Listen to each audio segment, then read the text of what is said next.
کیا جنت میں ایک محل چاہتے ہو اور ایک دن میں پورا قرآن پورے 30 سپارے ختم کرنا چاہتے ہو؟ سورہ اخلاص یاد کر لو۔ قل هو اللہ احد اللہ الصمد لم یلد ولم یولد ولم یکن لہ کفوا احد۔ یہ ہے سورہ اخلاص، مسلمانوں کی پوری امت کی فیورٹ صورتوں میں سے ایک، and in my humble opinion شاید یہ قرآن کی سب سے انڈر ریٹڈ صورتوں میں سے ایک ہے، بیکاز حدیث کی دنیا میں اس صورت کی اتنی سالڈ نیکسٹ لیول فضیلتیں بتائی ہیں نبی علیہ السلام نے۔ رسول اللہ صلی اللہ علیہ وسلم نے فرمایا ایک دفعہ کمپینین سے کہ تم میں سے کون ہے جو ایک تہائی قرآن ایک رات میں ختم کر سکتا ہے؟ تو کمپینین سے بولا یا رسول اللہ اتنا مشکل کام ہے، کون ہی کر سکتا ہے؟ تو نبی علیہ السلام نے جواب دیا کہ تم پھر 3 دفعہ سورہ اخلاص پڑھ لیا کرو، ایک پورا قرآن ختم کرنے کا ثواب ملے گا۔ ایک اور حدیث میں آتا ہے کہ نبی علیہ السلام حضرت عمر کے ساتھ تھے، رسول اللہ نے ان سے کہا کہ کیوں نہ تم 10 مرتبہ سورہ اخلاص پڑھ لو اور اللہ تمہیں جنت میں ایک محل دے گا عمر۔ تو حضرت عمر نے فرمایا یا رسول اللہ اس طرح تو میں بہت سارے گھر بنا لوں گا جنت میں۔ تو نبی علیہ السلام نے جواب دیا کہ ہاں اللہ اس چیز پر قدرت رکھتا ہے، تم پڑھتے چلے جاؤ، اللہ تمہیں نوازتا چلا جائے گا۔ ناؤ 10 مرتبہ سورہ اخلاص پڑھنا hardly takes 5 minutes, so next time around جب آپ سورہ اخلاص 10 مرتبہ پڑھو فار ا پیلس ان جنہ، تو 2 چیزوں کی نیت کر لینا، ایک تو تم نے 10 دفعہ سورہ اخلاص پڑھی تو تمہیں جنت میں ایک محل ملے گا انشاءاللہ، and at the same time 9 دفعہ سورہ اخلاص پڑھنے کی وجہ سے 3 قرآن ختم کرنے کا اجر بھی ملے گا۔ اینڈ یس، کسی ایک عمل پہ 2 نیکیاں رکھی جا سکتی ہیں بیکاز یہ ذکر ہے، اور ذکر کرنا نفلی عبادت ہوتی ہے، نفلی عبادتوں میں ایک ہی عبادت پر 2 نیتیں کی جا سکتی ہیں۔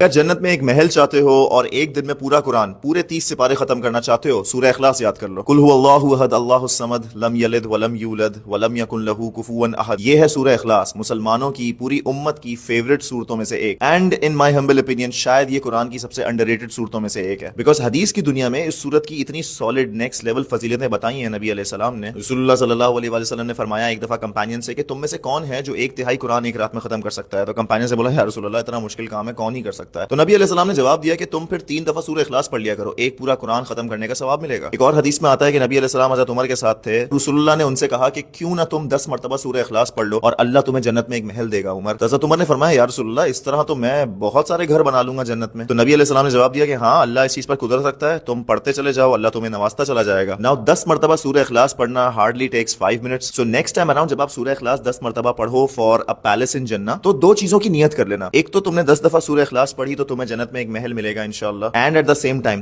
9 دفعہ سورہ اخلاص پڑھنے کی وجہ سے 3 قرآن ختم کرنے کا اجر بھی ملے گا۔ اینڈ یس، کسی ایک عمل پہ 2 نیکیاں رکھی جا سکتی ہیں بیکاز یہ ذکر ہے، اور ذکر کرنا نفلی عبادت ہوتی ہے، نفلی عبادتوں میں ایک ہی عبادت پر 2 نیتیں کی جا سکتی ہیں۔ کیا جنت میں ایک محل چاہتے ہو اور ایک دن میں پورا قرآن پورے 30 سپارے ختم کرنا چاہتے ہو؟ سورہ اخلاص یاد کر لو۔